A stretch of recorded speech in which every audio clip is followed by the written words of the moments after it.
I was 14 years old when my stepfather threw me out. He didn't scream. He didn't have to.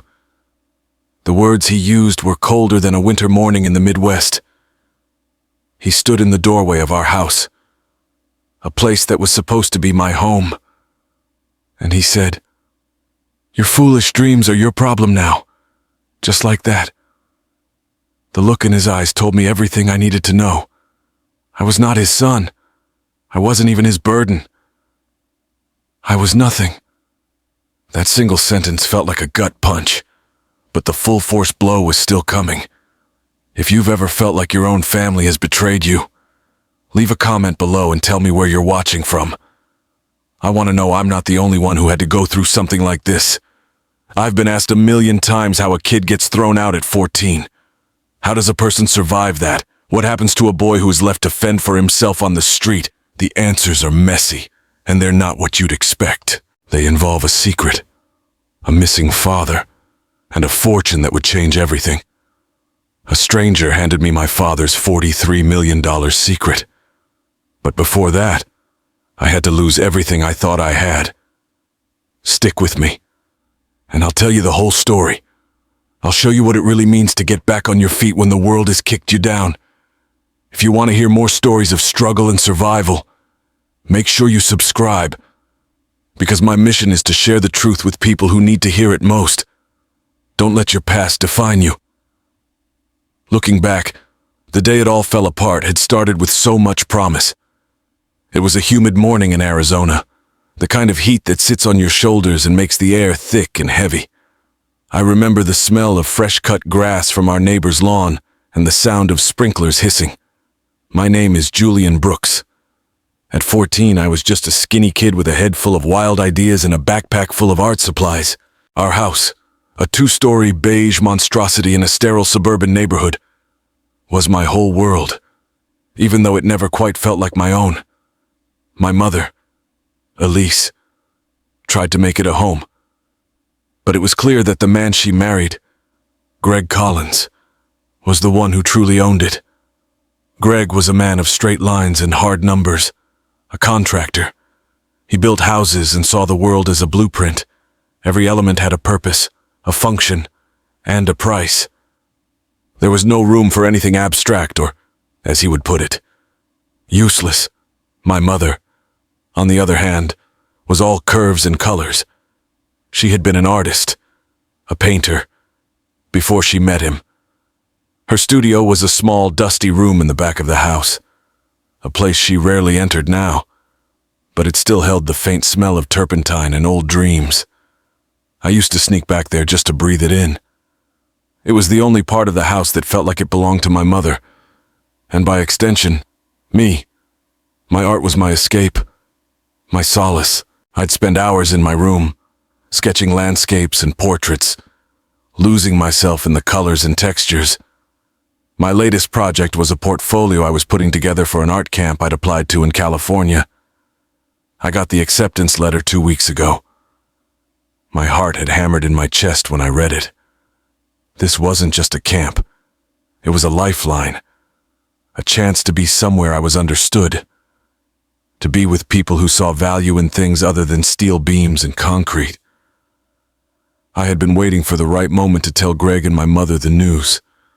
I thought a family dinner would be perfect. I'd prepared a speech, rehearsing it in my head over and over again while I helped my mother set the table. "Honey, you've been quiet all afternoon," Elise said, her voice soft and a little weary. I saw the worry lines around her eyes, a map of all the silent compromises she'd made over the years.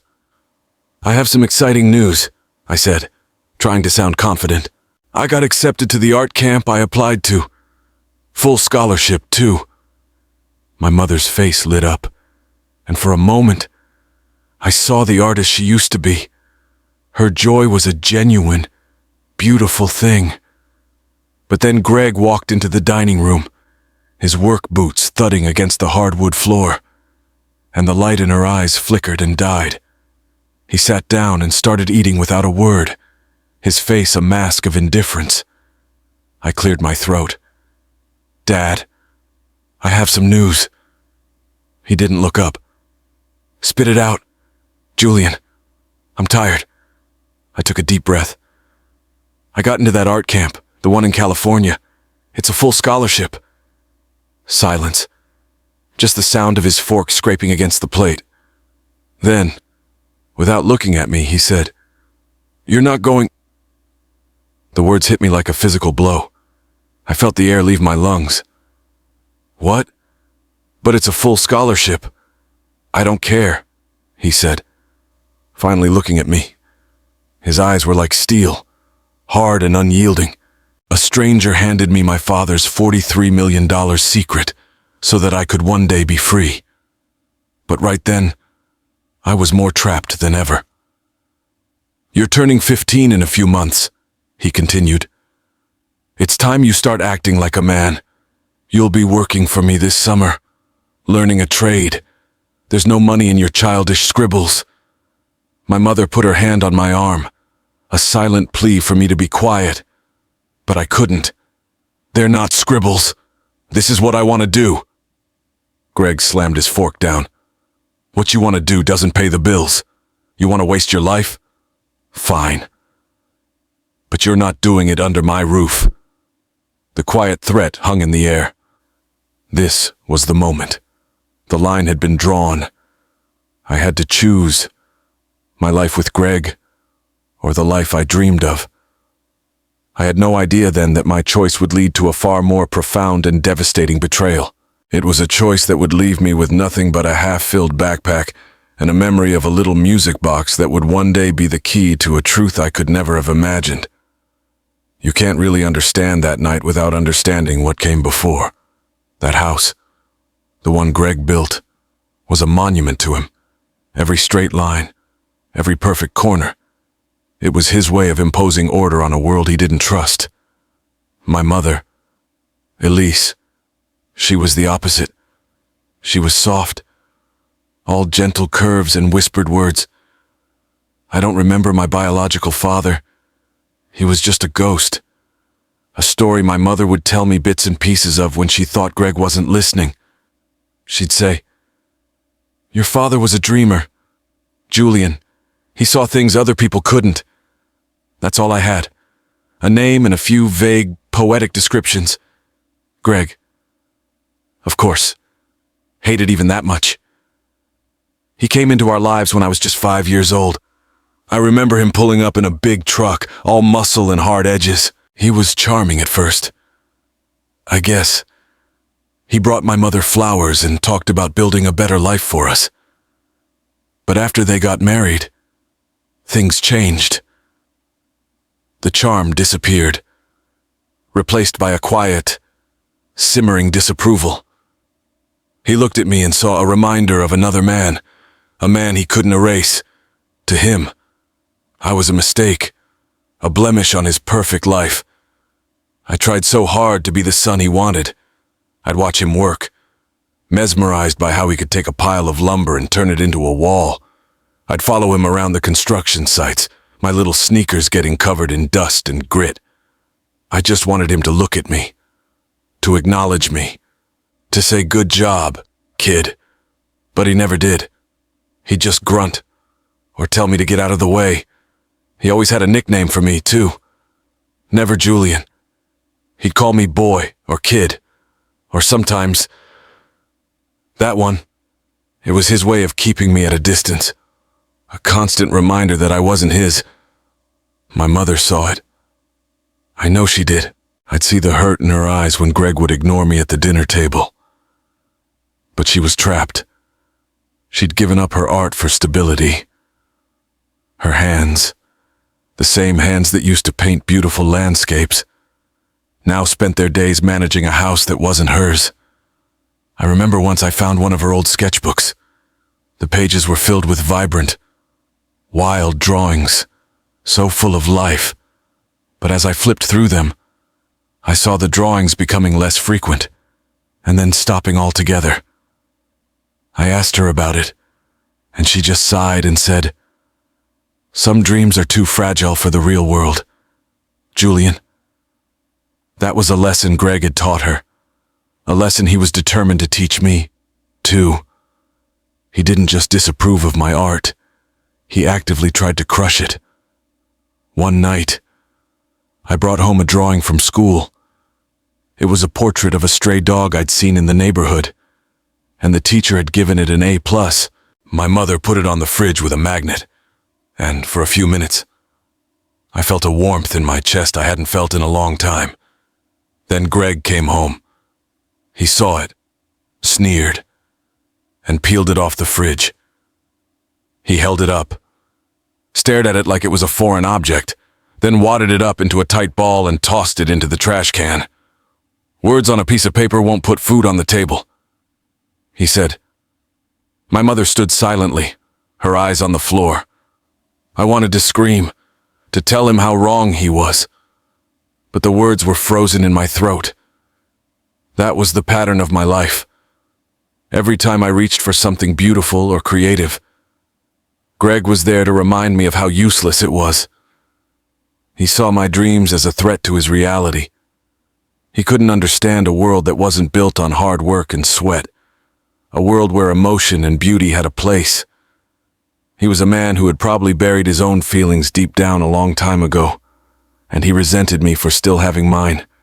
He wanted to make me like him, a machine, and in a way, his constant criticism and coldness were his way of trying to break me down so he could rebuild me in his image. I felt like an intruder in my own home. I'd walk on my tiptoes, talk in a low voice, and try to make myself as small as possible. The only time I felt truly safe was when Greg was out of the house, and it was just me and my mother. We'd sit on the porch, and she'd tell me stories about my father. I hung on to every word, desperate for a connection to the man I never knew. I had this little silver music box he had apparently given her. It was a simple thing, no bigger than my palm, and when you opened it, it played a soft, unfamiliar melody. My mother had given it to me, a secret, symbolic link to a man I'd only heard about in whispers. I held onto that music box like it was my lifeline, a small, tangible piece of a past I was desperate to believe in. Little did I know it was just one part of a bigger puzzle.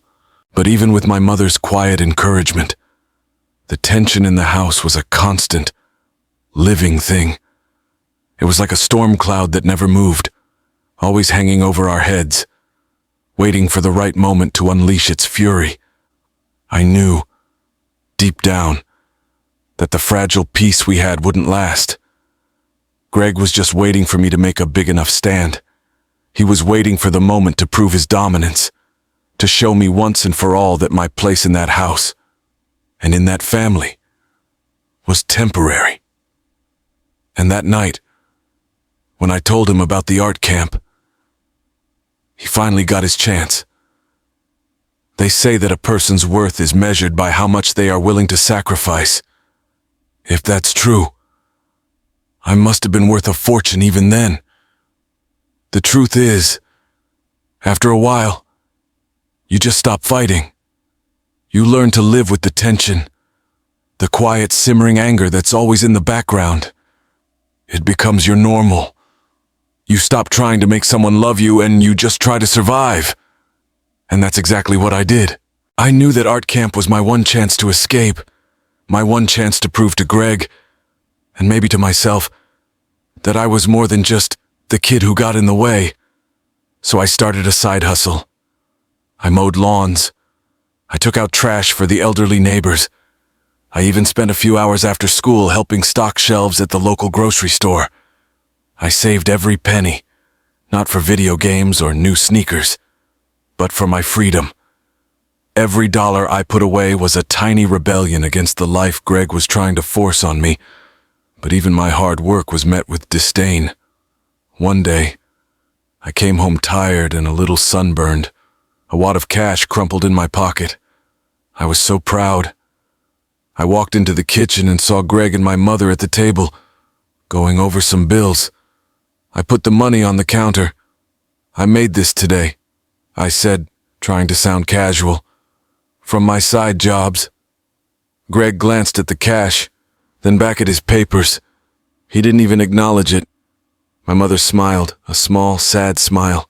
"That's wonderful, Julian," she whispered, but the words felt hollow. Greg didn't see the value in my effort. He only saw my defiance. To him, every hour I spent outside his direct control was an hour I was wasting. "Algebra isn't going to build a house," he would bark at me when I was doing my homework. "That brain of yours needs to learn how to swing a hammer." He was obsessed with control. He wanted to shape me into a mini version of himself, tough, practical, and unburdened by things like feelings or dreams.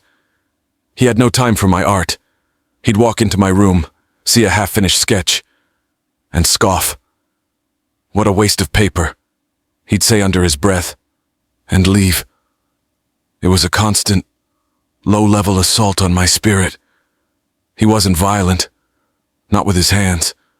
His violence was in his words, in his cold, disapproving silence. He used that silence like a weapon, a way to make you feel like you were invisible. And my mother, I loved her so much. But her silence was a different kind of pain. It was the silence of a woman who had been broken down slowly, over time. She had once been so full of color and life, but living with Greg had drained it out of her. I'd sometimes find her in her old studio, just standing there, looking at the empty canvases. It was heartbreaking. I think she saw herself in me. She saw the dream she had to give up, and she was terrified that I would have to give up mine, too. She wanted to protect me, but she was too afraid to fight.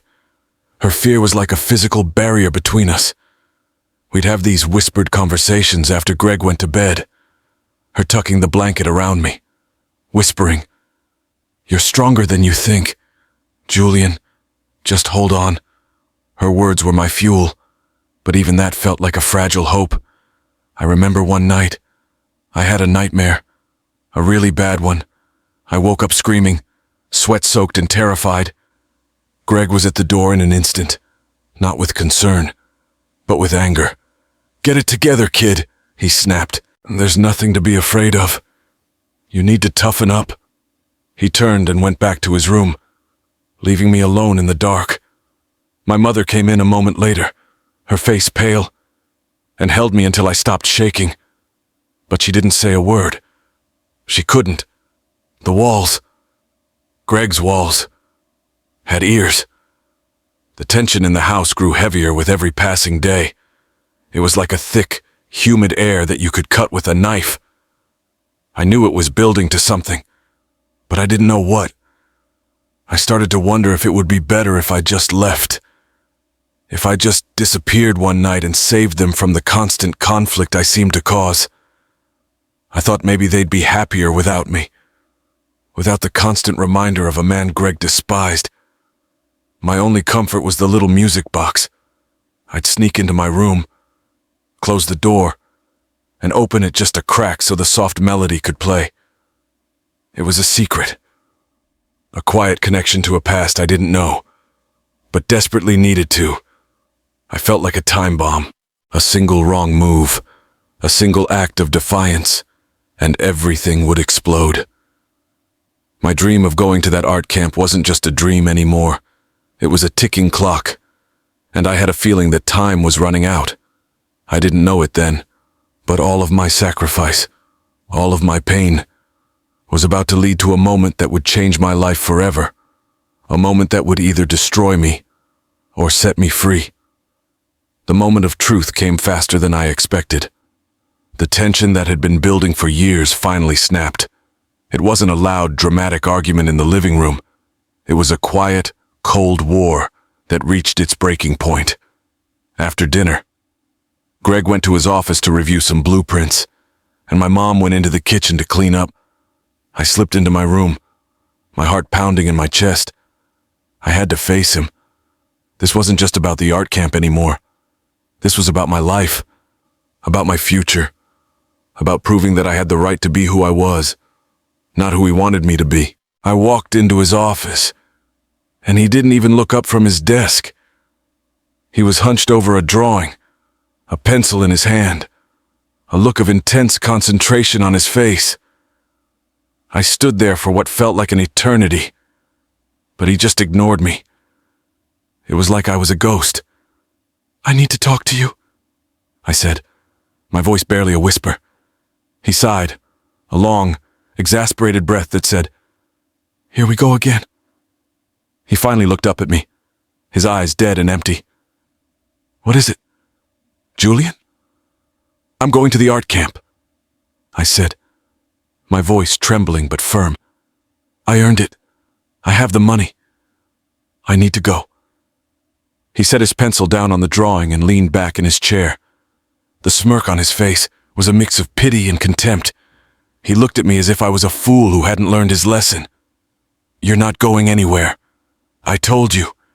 Your time is better spent on the job site. You're part of this family, and you'll do what I say."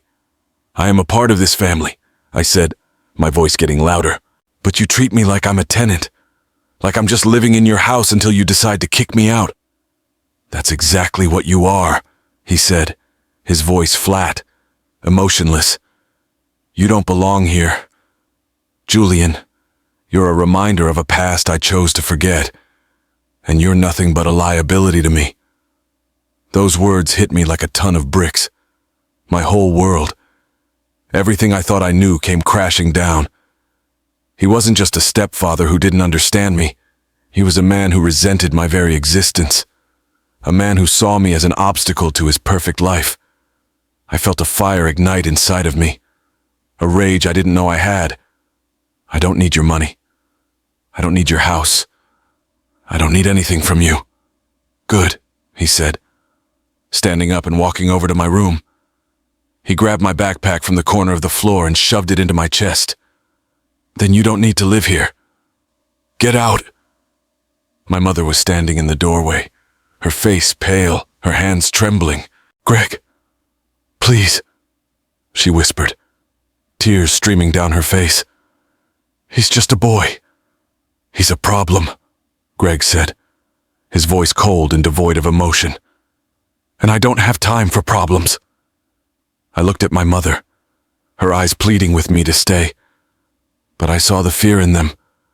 She wasn't strong enough to fight for me. She had made her choice a long time ago. She had chosen him over her own happiness, over her own dreams. And now, she was choosing him over me.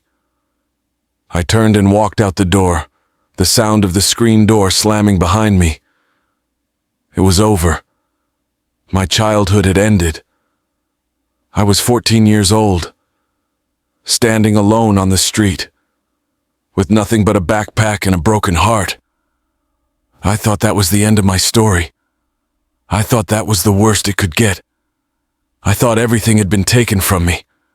I had no idea that my story was just beginning. I had no idea that my pain would one day lead to a truth I could have never imagined. My life with my family had ended, but my journey had just begun. It's funny how fast your life can change. One minute you're a kid with a home, and the next, you're standing on a cold street with nowhere to go. My first night was the worst. I ended up in a park, huddled under a picnic table, listening to the sounds of the city.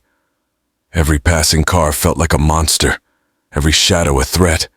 The only thing I had was my backpack and the little music box my mom gave me. I held onto that music box like it was my lifeline, a small, fragile piece of the life I had just lost. The next few years were a blur. It was all about survival. I learned to be invisible. I'd find work where I could, washing dishes, sweeping floors, carrying groceries for people who didn't even look at me. I hitchhiked from town to town, always looking for a place where I could belong, a place where I could feel safe. I learned to sleep with one eye open, to be wary of strangers, and to never trust anyone. I was a ghost, a drifter, a shadow moving through a world that didn't even know I existed. I ended up in Los Angeles. The city was a beast, all concrete and glass and noise. It was a place of a million dreams, and I was just one more lost soul swallowed up by it. I spent my days sketching on a park bench, my hands covered in charcoal, but I never showed my art to anyone. It was a secret, a private escape from the harsh reality of my life. My art was the only thing that kept me sane. But even my art couldn't save me from the streets. I was 16 when I was jumped by a couple of guys who wanted my backpack. They took my art supplies, my clothes, and the last of my money. I didn't fight back. I couldn't. They were bigger than me. Stronger than me. They left me bruised and bleeding in an alley. And for the first time, I felt like I had nothing left. That night, I cried myself to sleep, a cold, empty feeling in my chest. I felt like I was at the bottom of the ocean, with no way to get back to the surface. I ended up in a small town in Oregon, a coastal town with a population of a few hundred people. I found a job at a shipyard, cleaning boats and hauling equipment. The work was hard, but it was honest. And for the first time in years, I felt a sense of peace. The rhythm of the waves, the smell of the ocean, the quietness of the town. It was a world away from the chaos of Los Angeles. I had a small room above a hardware store, a bed, and enough food to get by. It wasn't a lot, but to me, it was everything.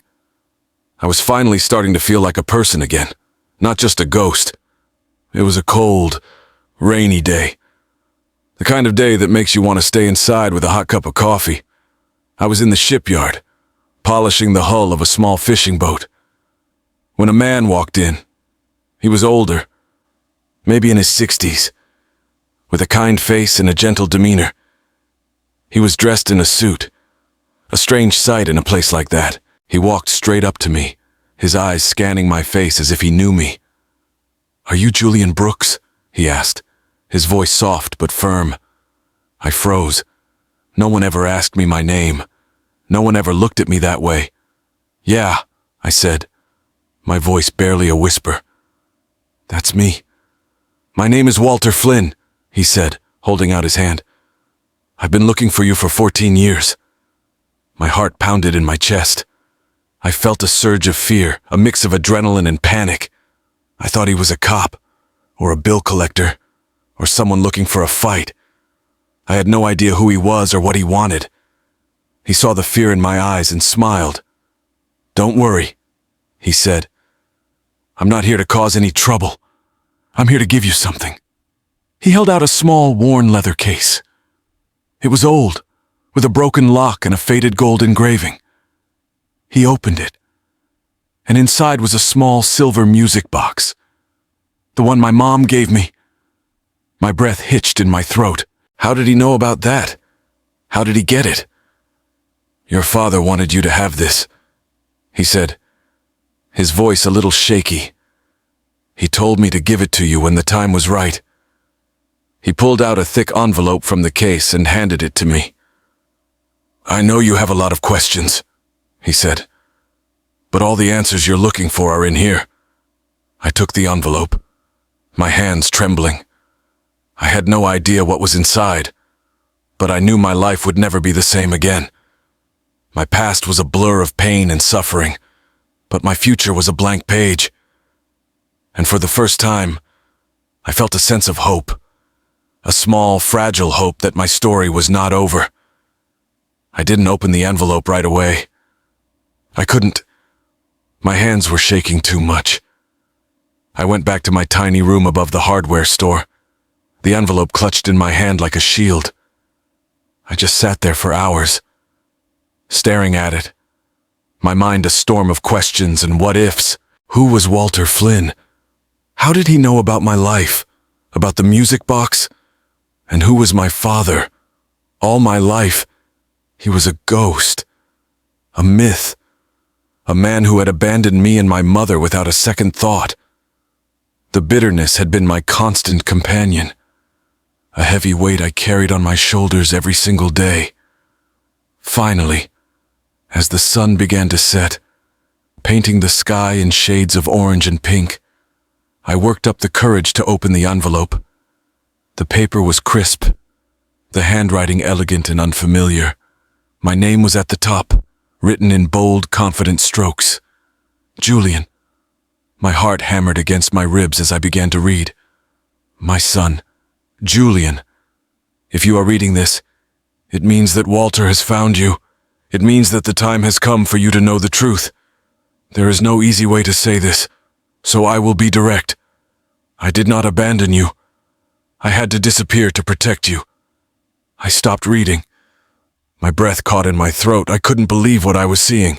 The words swam before my eyes, and a wave of emotions, a mix of disbelief, anger, and a flicker of hope, washed over me. I had to start over. I had to read every word. My name is Adam Thorne. I was an architect, a dreamer who saw beauty in art and buildings. But with success came enemies. A rival company, more powerful and ruthless than I could ever imagine, threatened everything I held dear. They didn't just want to destroy my career. They wanted to destroy me. And when I found out your mother was pregnant with you, I knew I had to make the hardest choice of my life. I had to let you go. To stay would have put both of you in danger. So I did what I had to do. I arranged for a trust to be set up in your name. I set aside money, a lot of money, to give you the life I couldn't provide. I asked a trusted friend, Walter Flynn, to watch over you, to find you when the time was right, when the danger had passed. If you are holding this letter, it means I am gone. But know this, Julian, I never stopped loving you, not for one single second. Every decision I made was with your safety in mind. I regret that you had to grow up without me, but I pray you can find it in your heart to see that I acted out of love. You were not abandoned. You were protected. Tears blurred the ink on the page. I wiped them away, determined to read every word, to let them sink into my very soul. The man I had hated my entire life, the man I had cursed every single day for leaving me, was a hero. He was a man who had loved me so much he was willing to give up everything for my safety. My anger, the bitterness, the weight I had carried all these years, suddenly felt misplaced. It wasn't a heavy blanket anymore. It was a lie. A lie I had told myself for so long that I believed it. I felt a wave of grief so profound it almost brought me to my knees. Grief for the years I had lost. Grief for the father I never knew. Grief for the boy who had to suffer and survive alone. Underneath the letter was a bank statement. My eyes skimmed over the numbers, not comprehending. I saw the balance, and my breath hitched in my throat. $43 million. It was a number I couldn't even fathom. It was more money than I could ever spend. It was enough money to change my life 100 times over. It was enough money to do something I had always dreamed of. For the first time since I was a boy, I cried without holding back. All the nights I slept under bridges, all the times I went hungry, all the moments of loneliness and despair, it all poured out of me in a torrent of tears.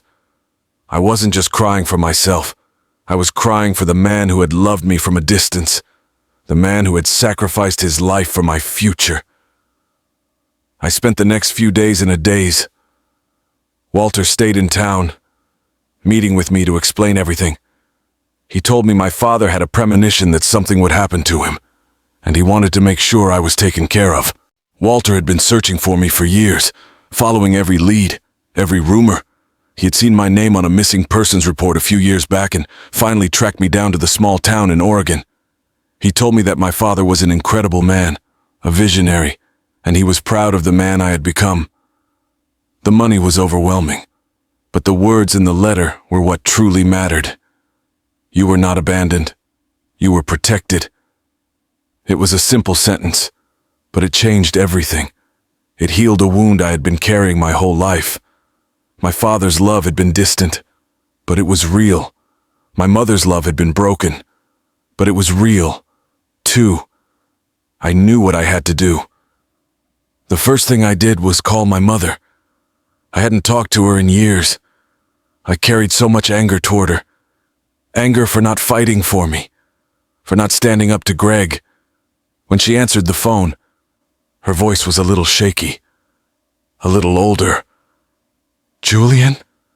she whispered. "Mom," I said, my voice thick with emotion. "It's me." She broke down, sobbing. Julian, my baby, I thought I'd lost you forever. You didn't lose me. Mom, I said, tears streaming down my face. I just needed to find my way back home.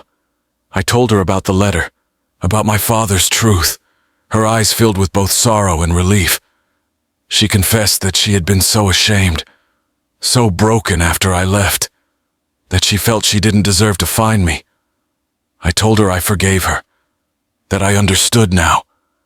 Forgiveness gave me a sense of peace I had never known before. My next thought was about Greg. I thought about confronting him, about walking up to his perfect house and showing him the bank statement.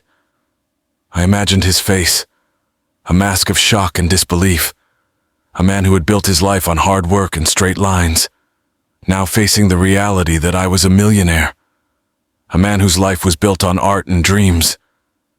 But then I realized that I didn't need to. His opinion didn't matter anymore. His words didn't have the power to hurt me. I was free. I was free from his judgment, his cruelty, his control. I didn't need revenge. I had something far better. I had a new beginning. I had a purpose. I was a man who had gone from having nothing to having everything. And I wasn't going to waste it. After reading that letter, everything changed. It was like I had been living in a dark room my whole life and someone finally turned on the light. The anger I had carried for so long, the bitterness toward a man I thought had abandoned me, it just melted away. It was replaced by a sense of profound grief, but also a sense of peace. I was no longer a victim.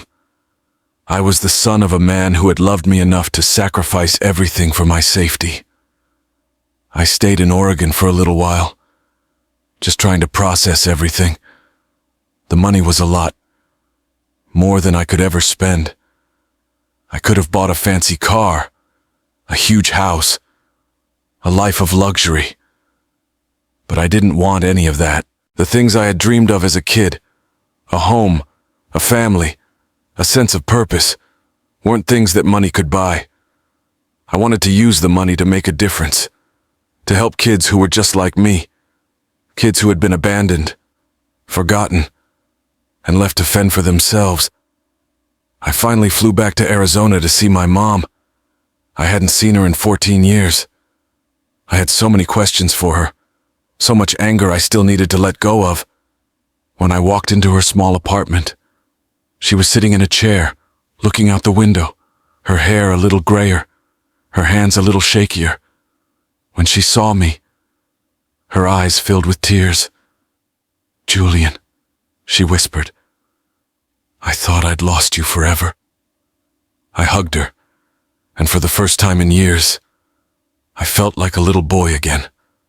I told her everything, about the letter, about my father's truth, about the money. She cried, not just for the years she had lost with me, but for the years she had lost with him. She told me she had been so ashamed, so broken after I left, that she felt she didn't deserve to find me. I told her I forgave her, that I understood now. Forgiveness gave me a sense of peace I had never known before. It was a weight lifted from my shoulders, a burden I no longer had to carry. I didn't try to find Greg. I didn't need to. His opinion didn't matter anymore. His words didn't have the power to hurt me. I was free. I was free from his judgment, his cruelty, his control. I had a new beginning, a new purpose. I used a portion of my inheritance to start a foundation for at-risk youth. We built a center for homeless teens, a place with warm beds, hot meals, and counseling. We provided them with art supplies, musical instruments, and a place to express themselves, to find their voice, and to realize their dreams. It was a place where they could be themselves, a place where they belonged. I often visit the center, sitting with the kids, listening to their stories. Some of them remind me of myself when I was a kid, angry, hurt, and lost. "You don't look like you've ever been homeless," one kid told me. I smiled and replied, "I have, but I found my way back. And you will, too. Don't ever give up. You are not worthless. You are not beyond hope. Your story is not finished. The night my stepfather threw me out, I thought my story was ending, but the truth is, it was just beginning. What I learned is simple but powerful. Sometimes we are broken so we can be rebuilt stronger. Sometimes we are cast aside so we can learn how to stand on our own. And sometimes we are hidden because the world is not yet ready for who we are meant to become. I no longer carry anger as my fuel. I carry gratitude.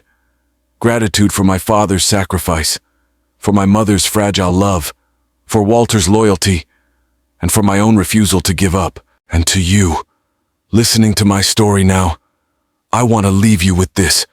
No matter how forgotten you feel, no matter how cruel the world has been, you are not worthless. You are not beyond hope. Your story is not finished. If my story resonated with you, if you've ever felt like you were betrayed or forgotten, please give this video a like and share it with someone who needs to hear it. Leave a comment about your own journey, and subscribe to the channel. My mission is to share the truth with people who need to hear it most, to show you that no matter what your past looks like, your future is waiting for you to create it. We're building a community of survivors, of people who have been through hell and came out the other side stronger. Join us, and let's heal together.